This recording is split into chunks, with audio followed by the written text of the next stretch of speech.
ni radiyo ijwi rya rubanda. Amavu n'amavuko ya Repubulika y'u Rwanda. Madamu Claire Mukamugema arakomeza umugambi we wo kutwibutsa amateka y'u Rwanda. Ahereye ku ruzinduko Perezida Dominiko Mbonyumutwa yakoreye ku ishuri ry'abakobwa ryo mu Byimana amaze icyumweru kimwe gusa ashinzwe umurimo wo kuba perezida wa mbere wa Repubulika y'u Rwanda, Madamu Claire Mukamugema aratwibutsa uko ibintu byari byifashe icyo gihe, agira ngo dukomeze tuzirikane uko Repubulika y'u Rwanda yavutse n'ubwitange impirimbanyi za demokarasi zagaragaje kugira ngo abanyarwanda bashobore kuva mu bucakara bw'ingoma ya cyami. Iki ni igice cya gatatu ari nacyo cya nyuma cy'ikiganiro radiyo ijwi rya Rwanda yagiranye na Madamu Claire Mukamugema ku itariki ya 8/2017 ku birebana n'amavu n'amavuko ya Repubulika y'u Rwanda. Sinzi rero niba twabona igihe cyo kujya muri makeya ngo twibutse ariko mu magambo avunaguye ukuriya munsi wagezweho. Umwanya n'uwawe, igihe kirahari, ushobora kutukorera incamake y'ukuntu byagenze.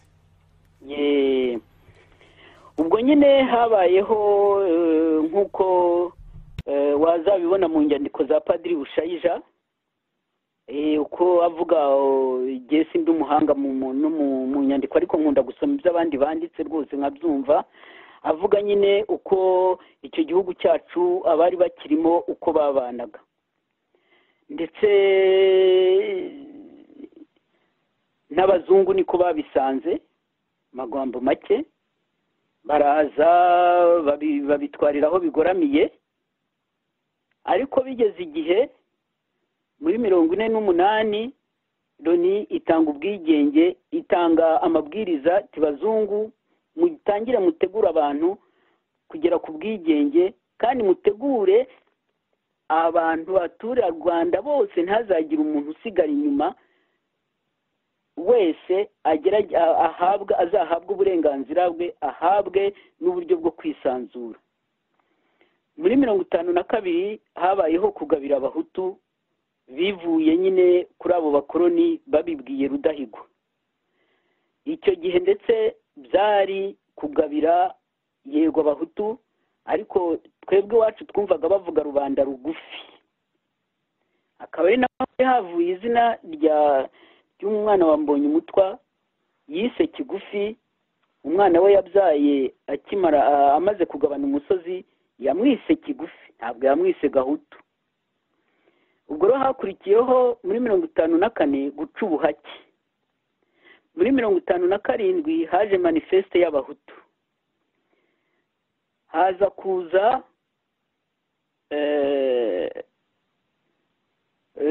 bintu byo gushaka nyine by'amanama by'ubwumvikane byo kunegosiya. Icyo gihe umwami Rudahigwa yari akiriho, yitaba Imana mu 1959. Muri nyuma y'iminsi 3 Rudahigwa yitabye Imana, bimitse Kigeli wa gatanu. Ubwo hatangiye noneho iyicwa ry'abantu bitaga abaporosoma, biza kugera rero ku itariki ya mbere y'1959. ngira ngo nakoherereje manuscrit y'ukuntu Mbonyumutwa we yiyandikiye ibyo bintu uko byagenze, abisabwe na tuteri. Arabyiyandikira, abashaka kuzamenya neza ibintu uko byagenze bazabaza iyo nyandiko, irahari rwose manuscrit ye n'intoki abyivugira. Muri 60 rero bishyira ukwezi kwa gatandatu nibwo Kigeli yagiye muri independence ya Kongo. Hahandi Pastor Mpyisi yavuze ko yagiye gukandagira ibendera rya Kongo, ariko abantu benshi barambwira ngo banza ari inzozi za Pastor Mpyisi, ngo ntabwo umwami w'icyatwa nka Kigeli yajya gukandagira ibendera rya ndavuga icyatwa mu burebure, yajya gukandagira ibendera ry'ikindi gihugu, cyane cyane Ababiligi bari bafite imbunda badutegekaga ntabwo yari kubikora. ubwo rero haza gukurikiraho inyandiko ya Bushayija yitwa Plaidoyer pour la démocratisation.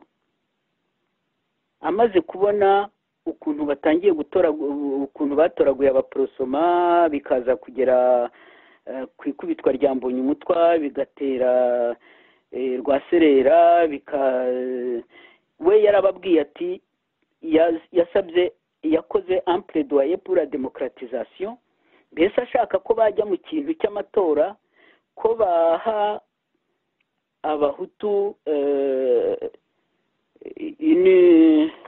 yaravuze ati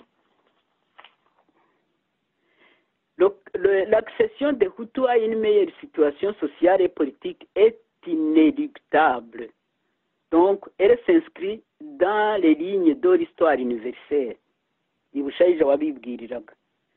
ubwo rero bo ntibamwumvise, ahubwo ubwo noneho hatangiye kujya haza ibitero by'inyenzi zikaza kwica abantu mu gihugu.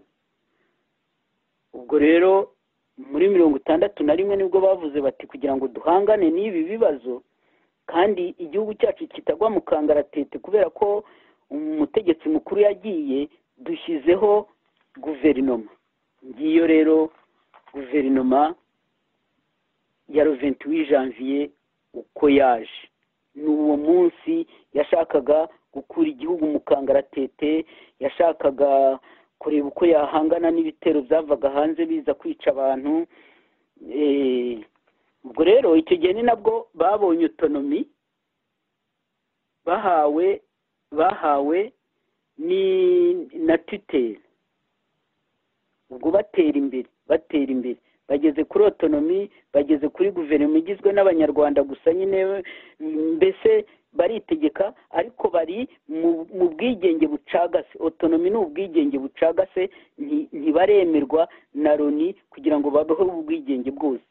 ubwo rero noneho tubyumve neza, hari Kigeli wagiye hanze ahungana n'abantu batari bake, cyane cyane batemeraga ko bashobora kubaho bategekwa, umwami adategeka nyine, badashobora kubaho atari bo bategeka igihugu. ubwo rero hakaba mw'imbere hakaba iyo guverinoma, perezida yari Mbonyumutwa, ariko ifite premier ministre Kayibanda, kandi ari regime parlementaire. ni ukuvuga ko premier ministre urebye niwe wari ufite ingufu kurusha perezida. niyo mpamvu perezida Mbonyumutwa we yari ashinzwe kugarura amahoro mu gihugu. akazi ke ahanini kabaye ko gukora ingendo nk'izi ngizi, agenda asana imitima, atabara abatewe n'abiciwe n'inyenzi zaturukaga hanze, kuko mu gihugu cyo nta bantu bari bakicana. akagenda akababwira ngo mukomere, ndabatabaye, ariko ntimwitiranye ababatera n'abaturanyi, kugira ngo atambamire bya bindi bita represailles zo kuvuga ngo ubwo twatewe n'inyenzi reka tujye kwihora ku mututsi duturanye. ahangaha umugore witwa Kariniya yampaye ubuhamya avuga ngo kuva 28 janvier 1961 kugeza 25 septembre octobre nta mututsi wigeze agira icyaba mu Rwanda. aho tuhasurinye, nk'uko iyo bavuga amateka abantu bakunda kuvuga ibyabaye n'ibyo bibe, niho donc ab'imbere, iyo guverinoma y'imbere yari iriho ijisho rya Loni, yari iriho ijisho ry'abo bantu bahunze, yabashije kubumbatira umutekano w'abanyarwanda uretse abo bicwaga n'inyenzi ziturutse hanze, ariko mu Rwanda habaye umutekano. ubwo rero igihe cyarageze, ubwo nyine icyo kirego cyabo bari hanze cyatumye Loni ishyiraho gahunda yo gukiranura abo bantu. ngira ngo twayiganiriyeho ubushize. Simeo yarangiye kuri 25 z'ukwa cyenda, irangijwe na kamarampaka yemeje ko ubwami buvuyeho, ko hagiyeho repubulika. ibyo kandi byemejwe n'abakurikiyeho. Nagize igihe cyo kwibutsa abantu nti Umunyenduga yagiye muri repubulika, Umukiga yagiye muri repubulika, Umututsi yagiye muri repubulika. N'ubu abashaka gufata ubutegetsi mu Rwanda bose bavuga repubulika. Ntawe rero wigeze anenga repubulika ngo avuge ngo hazasubireho ubwami nk'uko byari byarahoze kera. ubwo rero umuntu, nibyo ngarutseho ariko simbitindaho, umuntu wemera repubulika ajya abanza arebe icyo ukora yinenga, ye kwinenga uwayishinze. Kayibanda wadutekerereje repubulika akurikije inyota abantu bari bafite ya demokarasi, y'uburinganire. ngira ngo nta umuntu twamunenga amakosa, umuntu agira amakosa, ariko twakwibuka ko ari we wadubarije iyo ntebe, wavuze ati tuve mu bwami tujye muri repubulika. kuko muribuka amashyaka yari akomeye icyo gihe, yari Parumehutu na Prosoma. ariko nka Gitera wategekaga Prosoma, we yaravugaga ati nimungira umwami ndaba we, nimungira perezida ndaba we. ariko Kayibanda we yaravugaga ati repubulika niyo ikwiriye abantu, niyo ikwiriye abanyarwanda muri iki gihe. ibyo rero tujye tubyibuka. iyo rero pariti yavuze iti ariko muri iki gihe kigeragezwa nihajyeho Mbonyumutwa, bikaba byaragenze neza hagati ya Mbonyumutwa na Kayibanda, nabyo tujye tubyibuka ko guhana ubutegetsi, ntubwira abandi ngo ubwo nageze kuri iyi ntebe reka mbabeshye, ubanza nabyo bigira amahoro, bizana amahoro. ubwo kandi muri icyo gihe cya autonomy nibwo hagiyeho na edi ica ubukonde, kugira ngo mbese habaga ubuhake mu Rwanda hose. ubwo barabuciye, ariko hari n'ikindi kintu cyari kibangamiye abaturage bo muri Noru cyitwa ubukonde. ubwo rero muri iyo autonomy Mbonyumutwa nibwo yasinye edi ica ubukonde. ubwo rero urumva ko bamaze ubuhake bwaravuyeho, ubukonde buvuyeho. Abanyarwanda bagaragaje ko bashobora kwitegeka badategekanye n'abazungu. Kayibanda wari premier ministre, nabibukije ko yari regime parlementaire, afatanya na Mbonyumutwa bakora transition neza. ubwo bwigenge bucagase bagaragaza kuko bashyize ingabo zo zari zagiyeho avec le gouvernement ya indi yari ihuriweho n'abazungu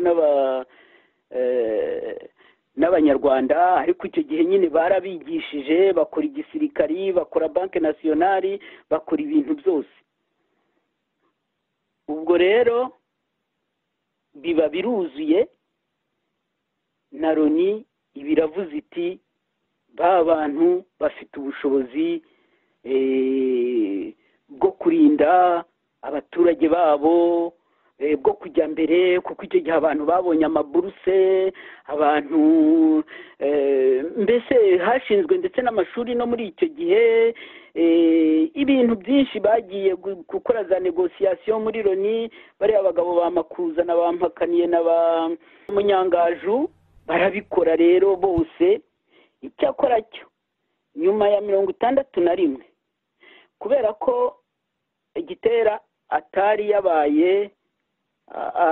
yabaye umwami cyangwa ngo abe perezida, we yahisemo kujya kwishakira ba barunari bari barahungiye Bujumbura, ajya gukorana nabo kugira ngo baze bahirike nyine iriya guverinoma. Ubwo rero ntabwo byatunganye, wagarutse rero iyi guverinoma yemeza nyine ko agomba gufungwa, yaje gufungurwa muri 62. Ubwo rero ibyo byose bimaze gutungana, turagera kuri ya kamarampaka. Loni yagita ko kamarampaka ibaye. Ubwo rero nyuma y'ukwezi mbonye umutwa Dominique wa démissionné de son poste de président, nk'uko yari yagiyeho abizi neza ko ari uw'agateganyo.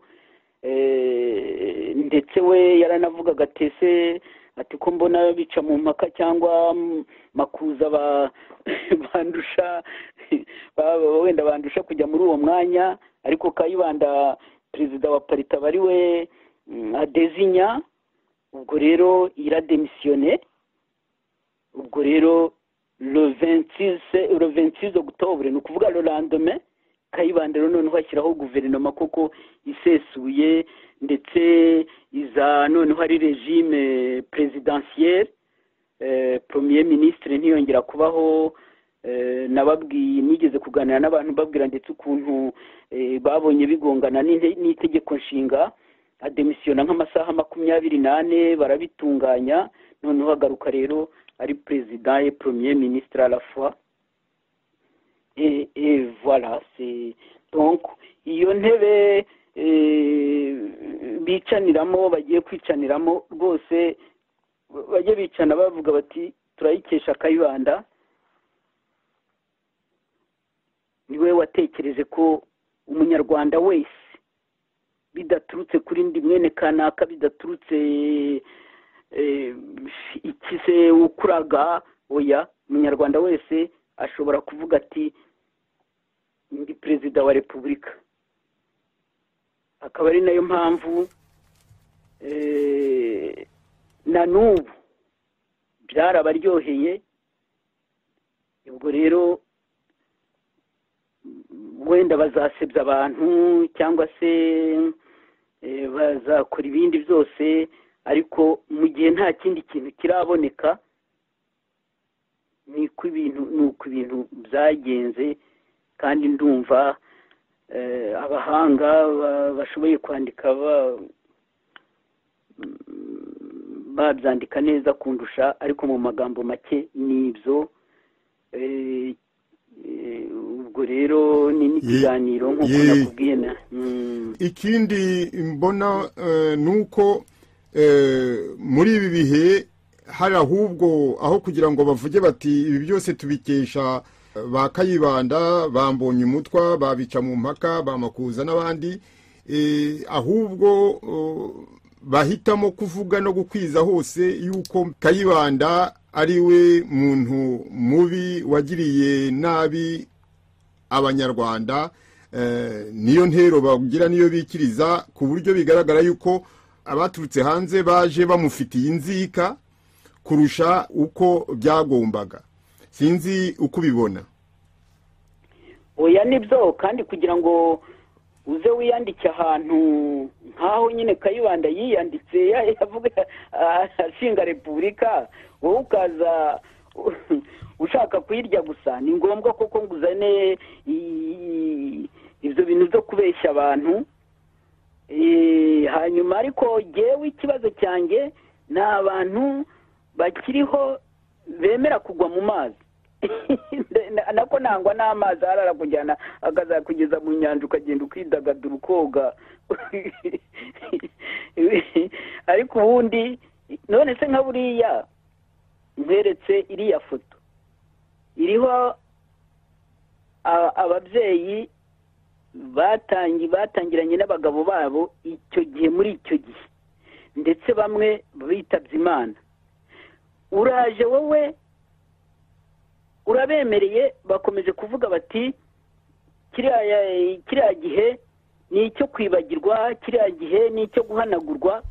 Ubwo se urahanagura so urareka bahanagure nyoko nk'uwaba wenda nyina yari umudepitekazi, uramureka? Ubwo se uza n'igihe bazajya bavuga bati twebwe turi bene kanaka tugize gute, wowe uzaba uwandi? Wowe rero urihanagura utabizi. uribwira ngo uri we, ariko urihanagura utabizi, kuko nako singiye kwirirwa ndondogora. Niyo utagenda uvuga ngo ndi mwene kanaka, ariko wagenda uvuga nyine werekana n'umusozi naho wavukiye naho iwanyu bari batuye, ariko uragiye barahanaguye, ukibwira ngo bahanaguye kanaka, ukibwira ngo iki. Uribeshya cyane. Kandi umuntu wihanagura, je niyo naba mfite isoni wenda niyo nakosheje nabisabira imbabazi, ariko ntabwo nakwemera ko abantu bampanagura. U Rwanda rwakomeje kubaho, ahubwo rwakoze byiza byinshi. Icyemezo kizerekana n'iyi ntebe ya Perezida Kayibanda yabajije. Simvuga ngo niwe wayitangiye, ariko mu Rwanda niwe wayitangiye.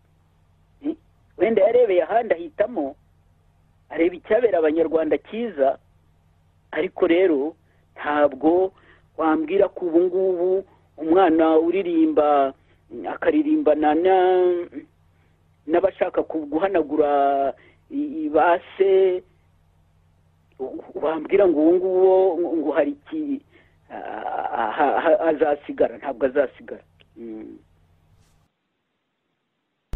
Urakoze cyane. Twavuze byinshi kandi ikiganiro cyabaye kirekire kuri uyu munsi. Ndumva n'ikindi gihe tuzongera kubigarukaho, cyane cyane numva n'ubu ufite akanya twazaganira kuri ya dokima wavuze ya Padiri Bushayija Stanislas. Ni umupadiri w'umututsi rwose wari ufite ibitekerezo yatangazaga hirya no hino yabaga ashoboye, avuga ku birebana n'uburyo politike yagendaga muri icyo gihe, nuko we yabonaga ibintu byari bikwiye kumera. Numva tutabizaho ubu ngubu, ariko numva nuramuka ubonye akanya nazaguha urubuga noneho ukatwibutsa uko byari bimeze icyo gihe, nuko we yabibonaga, ndetse wenda nuko n'abandi bapadiri cyangwa abasenyeri nka bariya babigira umwami n'abandi babonaga ibyo bya politike muri icyo gihe. Ntabwo rwose ndagushimiye cyane.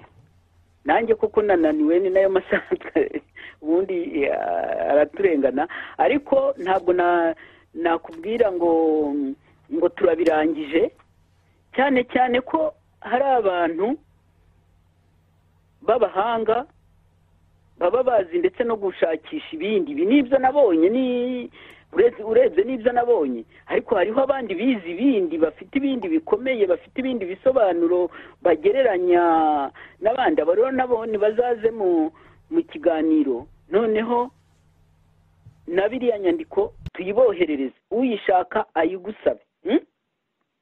Noneho ushaka kuzaza mu kiganiro, twese tuzabe twayisomye, noneho tuyiganireho, twerekane nyine ukuntu igituma babikoma nuko bari babonye umuti nyawo.